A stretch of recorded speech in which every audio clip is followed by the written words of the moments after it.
Hey guys, it's Mike, and I'm excited to share with you today what's in my pack. For every thru-hiker, gear is fun, it's a lot of work, it's a lot of research. I want to start by just thanking all the people that have helped me. I've read numerous blogs and watched other YouTube videos and just learned a ton about backpacking. And so thanks to all the hikers who've got me to this point, and to one of my good friends who first got me on the trail. On the trail, it's super important to get your weight down as low as possible. Everybody learns that the first time out. Once you start climbing mountains, you realize, oh my goodness, I don't want to carry all this weight on my back. So there's a few trail proverbs that apply here. One is, every ounce counts. So every ounce counts. And the man who mentored me in this told me to put everything on the scale and weigh it down to the gram, so now it's every gram counts. And the other trail proverb that goes along with that is, on a long journey, even a straw weighs heavy. So a little piece of pine straw is going to be heavy if you have to carry it for 2,000 miles. So let's break into the pack and see how it's packed. Obviously, I'm going to unpack it and show what's in there, but I would pack it in reverse. So if you want to know how to pack the pack, it'd be in reverse. A lot of this has to do with weight and balance, because I want my weight centered. I want it as high as possible, up on my shoulders if possible. And I like it to be up and away from my hips here. So trying to get the balance just right. It depends how you pack your pack. So let's take a look and see what's in my pack. So before I take it off, on the front, I like to counterbalance the weight a little bit by keeping my water up front. It's easy to access. I don't have to reach back here and get a cramp in my shoulder trying to get it out of the pocket. Most thru-hikers are going to use smart water bottles. They're durable. I probably had this bottle on the trail for 500 miles or so. The 750 ml bottle actually weighs 10 grams less than the 1 liter bottle. So between the two, we save 20 grams by going with 750 ml. And I like the sport caps on top. Zpacks offers these. There's a lot of companies now coming out with these bottle holders, but I like these because they slide in pretty easily. When I have my phone, I usually can stick it right there and keep it up front, so it's easily accessible for taking pictures. A lot of times I keep my hat here, whether it's cold weather and one of my hats there, or just this one, I can tuck it right there and keep it out of the way. And then finally, I use my sit pad right here because it actually brings the backpack up and forward. And I like the weight off my shoulders and to bring everything up and forward. And then when I stop, I can take the sit pad out. So when I'm going to stop, I'm going to unclip here, take the sit pad out, and I can sit on it when I stop for a snack or whatever. So that's the front. Okay, so let's take a look at how this is packed. Up here is where we want to keep snacks. So a lot of my trail bars and snacks for the day will be in these pockets here.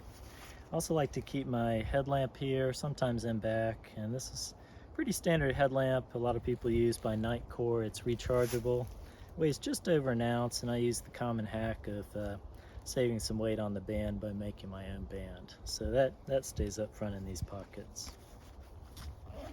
Okay, so here's how I've got this pack set up, and after trying a lot of packs out there, I've been really happy with Gossamer gear, and this is the Kumo, K-U-M-O, and this is a 36 liter pack. It's light, it holds everything I need to, and it holds it where it needs to be.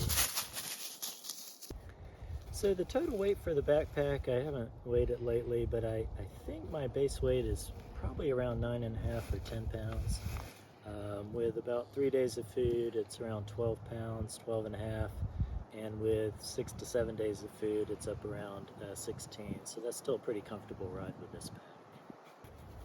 Okay, so tent, you'll be seeing those in future videos if you keep watching. So I'll put that to the side. Then in the outside pocket, you want to keep things that are readily accessible. If I know there's a chance of rain, I'm going to keep my rain gear here. If I think it's going to be dry, I'll keep the rain gear on the inside and not worry about keeping it outside. But this is my raincoat, and real happy with that. And this is a fairly inexpensive product. It's by Frog Togs, so it's the Extreme Light. And for all this gear, I'll put some of the information down below so you can access that down below.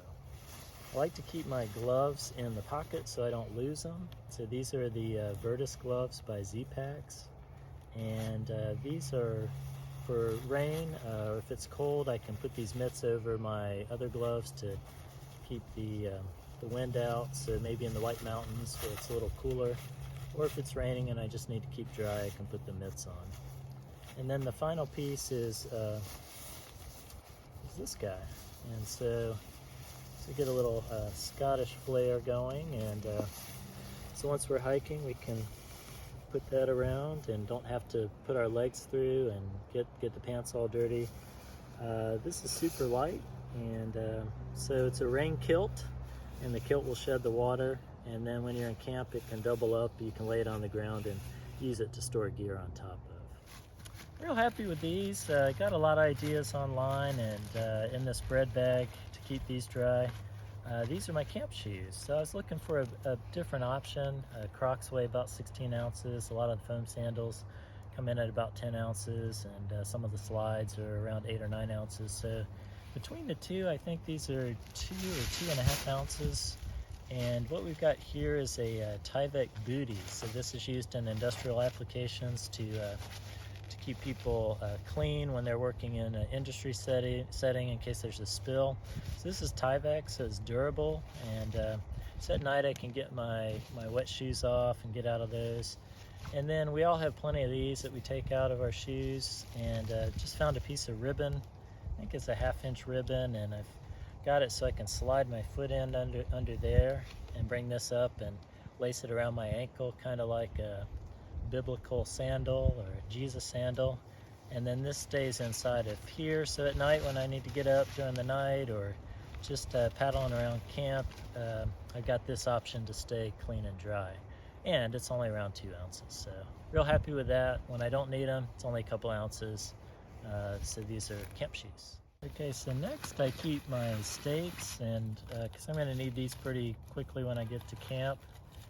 So another little Dyneema, same material the tent's made out of. I think I maybe said Dyneema, but these are the stakes, and with this particular tent it works good to have 2 really strong stakes for the guy wires that go out to the side. So this is pretty standard stake by MSR. I think it's called the Groundhog. And then these stakes are some of the extra ones. These are carbon fiber, and I think Zpacks had that. I replaced and changed out the little cord here so I could see it better. And then for my extra stake, in case I break one or lose one, I just took a chopstick. So chopsticks like at the Chinese restaurant, and cut that down, put a little notch in it. So this is only 2 grams. The others are, I think, 6 grams and 10 grams for the others. So happy with my stakes, got the weight down as low as I can with that, and they're good for this particular tent. Next, let's check out the side pockets. So this backpack has these nice little side pockets we can access, and here's where I keep my camp stove and what I'm going to boil water in, and I'll break that open in just a second. So that's one. The next thing is some of my electronics. There's just a nice room right there. So I've got this also by Nightcore. It's Superlight, can give me 2 charges on my iPhone, and then I've got all the cords and accessories I need to charge my phone, charge my headlamp, and then to recharge this battery brick. So that's part of my electronic setup. So in this setup here, this is for my camp stove, and what I decided for the northern journey, when I want my hot coffee and hot meal at night, I'm going to carry a stove. And then when I flip and go south in the hot weather, July, August, down in the south, I'm probably going to drop this whole system here. So that'll take 14 ounces off and light my pack, and just do cold soaking for the food at that point. So I got this little container to hold everything together so I don't lose anything. I've previously lost a stove before because it just fell out of the pack. So this holds it all together. So in here is going to be the top part, and this is the Windmaster by Soto. So just a really nice stove. I like it. There are some lighter ones, but this one's super efficient, does really well in the wind. You put this little triplex thing on the top, and then you can get out your fuel can and hook that on. And let me just unload everything and kind of show you. So this is the whole setup, and this will go on a fuel can. And so when you get to camp and you want some hot food, I'm just gonna screw that on, and you do a few turns here and light it, and you got a real nice flame. You can boil 2 cups of water in I think about 2 minutes, and a lot of times I don't even use that much. And I've got these foil shields that I can use to help make this more efficient. And I'm not going to unwrap this one, but this one unwraps, and then the foil kind of surrounds that whole thing and keeps the wind from blowing. And then my little 550 ml titanium pot goes on top, and that's to boil water. And then the water I'll pour into a pouch or something that has food in it to get it hot and let the food rehydrate. Put the top on again for efficiency. And then this is just to clean up, or if this is hot and I need to grab it, I can use this little towel to clean up. The one other thing I keep in there, just because it's good space and because it's going to go along with my food and food bag, is what I use to hang my bear bag. So the bear bag is to not just keep bears out, but basically to not attract bears by keeping your food up in the tree. That's if you don't have some other assembly like cables that you could run your backpack or your food bag up, or some places have these big boxes that are made of steel and you can put all your stuff in there. So if you're out in the middle, like here where you've got a campsite and there's not much around, you're going to look for a limb about 15-20 feet up, and then hook your food bag on there, throw it up and over the limb, and then run it up in the tree. Okay, next is the opposite pocket, and I like to keep all my water stuff in this pocket. And then for you guys to be able to follow along, I found this cool little tripod, and that's could wrap around, I think it could wrap around my hiking pole here if I want to use it as a tripod, or can wrap it around a tree branch, and it's got lots of different cool positions. So hopefully you guys can keep up and follow me. So a little tripod for YouTubing. And then the water assembly, I've got a couple different things I like to use. For durability, I really like the Sawyer squeeze. A lot of people are using this filter on the trail. And then a C-Knock bladder. There's a 2-liter and a 3-liter. The 2-liter slightly lighter. So what you do when you get to a water source, for the dirty water, you're going to fill this up. You'll cinch it off. You'll hook the filter on the end, and you'll basically squeeze out into the water bottles. Some people put this right on their water bottle and put the dirty water in the bottle and squeeze from there and drink from there.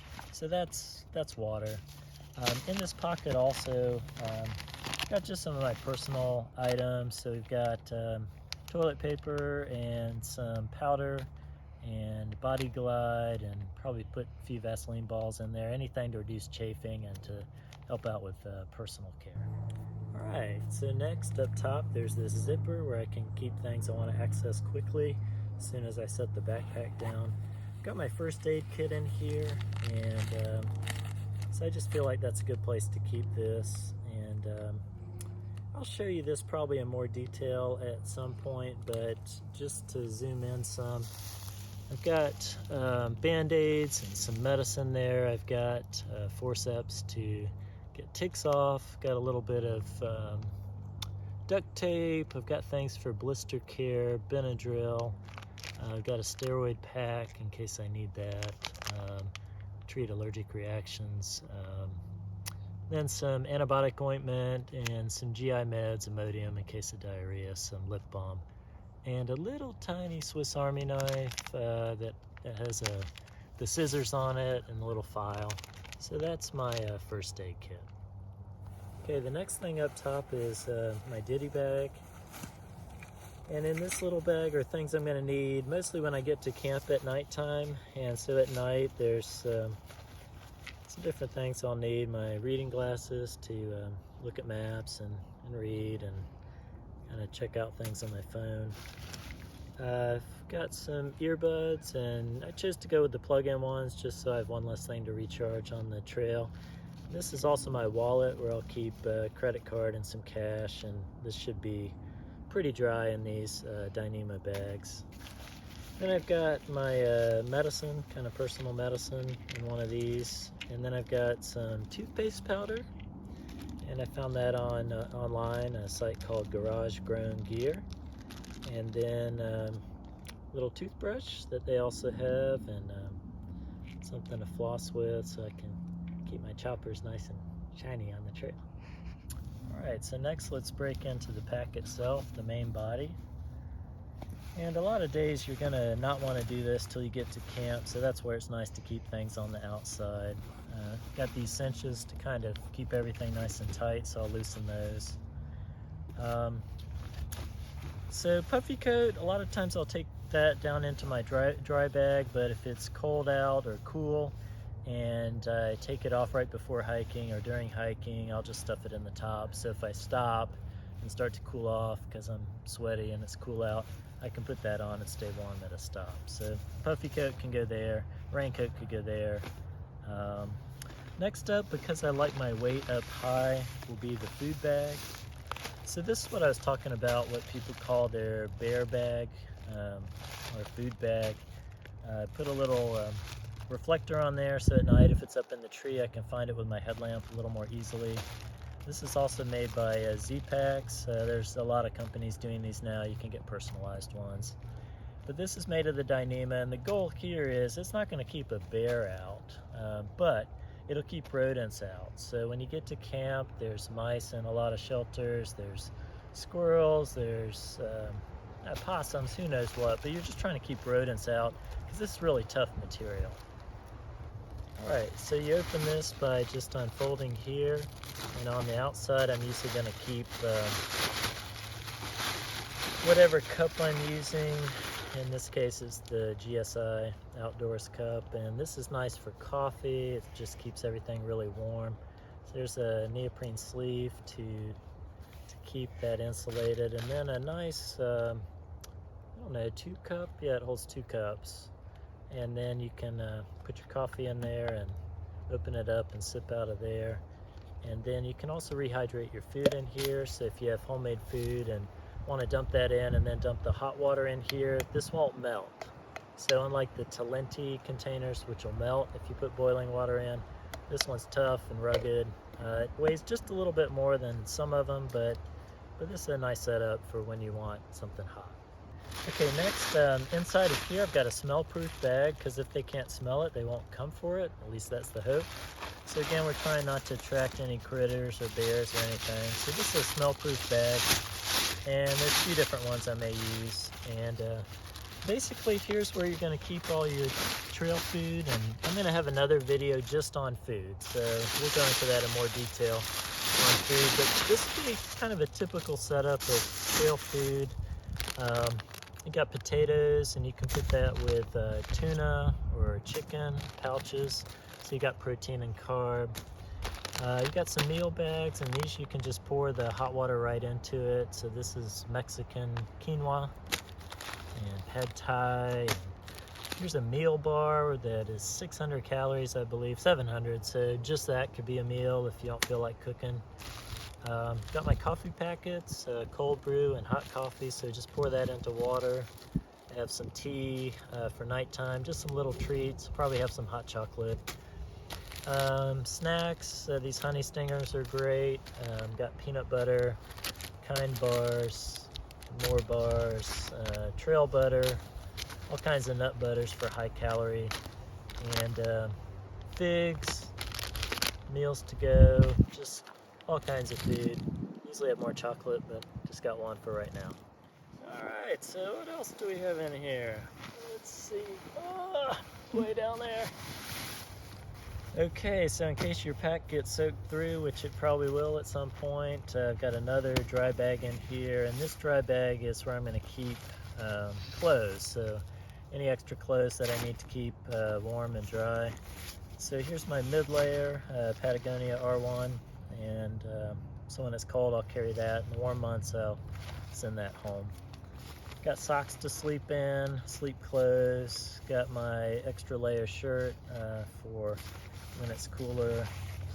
skin sleep clothes and my pillow, inflatable pillows right there. And then this guy is nice because you can turn it inside out, put the puffy coat in, and that makes a pillow. So I can have a pillow combination where I've got, you know, this one under my neck and I've got this one under my head to support my neck. So just for a little more comfort, and it's still super light setup between the two of those. Okay, so next, again, this is only what you're going to use when you get to camp. I've got my vortex pump sack, and that's for the Nemo. And here's the Nemo tensor, which will be my sleep pad. It's kind of a nice, comfortable sleep pad. I put the pillow on top right here, and the pillow will stick down to these, or I can use the strap there to put it around there so it stays in place and doesn't swirl away from me. And then the way this pump sack works is it's got a little valve here that hooks onto this one right here. I'll push that closed and open this one. And then the valve from this one goes into here. And then you just blow into this, and it uses something called the Venturi effect, if you remember that from science or physics. And then you're going to roll this in, and you roll that in, and it's going to inflate that. And about 4 or 5 blows into this will inflate. So you're not sitting there at camp blowing and blowing and blowing and blowing and finally get your pad. So this is a really super comfortable pad. It's great to sleep on. It's insulated. It's got an R factor of 3.5. So it should keep me warm even on the cool nights. Okay, next I've got a separate dry bag, and in that one I'm going to keep my quilt. And so this will give me one more layer of protection in case of moisture. And in this dry bag, I'll stuff the quilt. I've got 2 different quilts, one for the cooler weather, 20 degree, and then 50 degree for when it warms up a little. And so that's at the very bottom because I like that at the bottom to have something light to kind of elevate the weight and push it further up. And then I start adding a little more weight, my clothes, and then end up with the food bag up near the top, because that's typically going to be the most weight, because I like the weight up high on top of my shoulders, off my hips. So that's what's in my pack. Thanks for watching. Hope to see you next time. Really enjoying this, and hope you'll follow me and keep up. You can also follow me on trailjournals.com. And here's the puppy, just in time. Yay!